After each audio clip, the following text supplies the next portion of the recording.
Ini ada pertanyaan dari Bunda Sirius Mayoris. Nah, ini anaknya kebetulan terkena penyakit bronkopneumonia. Mohon dijelaskan.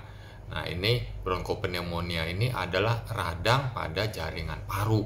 Nah, buat yang pernah makan paru goreng, nah itu dia jaringan paru yang terkena infeksi. Nah, ini umumnya karena komplikasi ya pada anak-anak. Pada orang dewasa ya mirip-mirip, tapi ada yang berbeda juga. Ini yang saya jelaskan pada anak-anak. Nah, seringkali itu anak batuk, pilek, panas yang berkepanjangan. Nah, itu umumnya infeksi saluran napas di bagian atas ini. Nah, dengan sakit yang berkepanjangan, dia bisa memberi komplikasi dari saluran napas atas. Dia kumannya menjalar ke jaringan paru di bawahnya. Nah, umumnya ini sebagian besar bisa disembuhkan, tapi tergantung juga kondisi anak, jenis kumannya apa. Nah, kalau dia sesak, nah itu nggak bagus, itu bisa mengancam jiwa.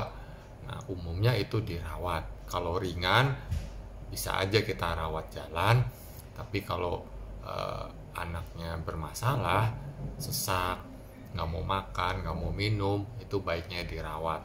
Dengan pemberian antibiotik, sebagian besar bronkopneumonia ini bisa disembuhkan.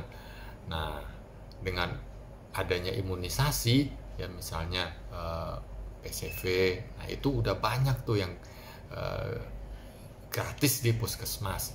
Jadi silakan saja untuk mendapatkan vaksin PCV 3 kali gratis di puskesmas. Itu bisa mengurangi pneumonia akibat pneumokokus. Nah, nggak semua bronkopneumonia itu ada vaksinnya. Yang dibikin vaksinnya itu kalau kumannya itu menyebabkan infeksi yang berat dan mengancam jiwa. Kalau ringan-ringan aja sih nggak dibikin vaksinnya, nggak bakalan laku. Nah, vaksin yang lain juga bisa, meskipun tidak spesifik ke paru-paru. Intinya, kalau anak sakit, nah, itu bisa memberi komplikasi, salah satunya ke jaringan paru yang disebut bronkopneumonia. Nah, supaya nggak terkena bronkopneumonia, ya kita pola hidup sehat, makan yang bergizi, cukup istirahat. Kalau anaknya sudah lebih besar ya cukup gerak, hindari anak-anak yang sakit. Kalau ada anak yang sakit, ya jangan masuk ke sekolah. Nah, ini fungsi dari tugas dari guru untuk mencegah penularan batuk pilek, infeksi saluran nafas di sekolah.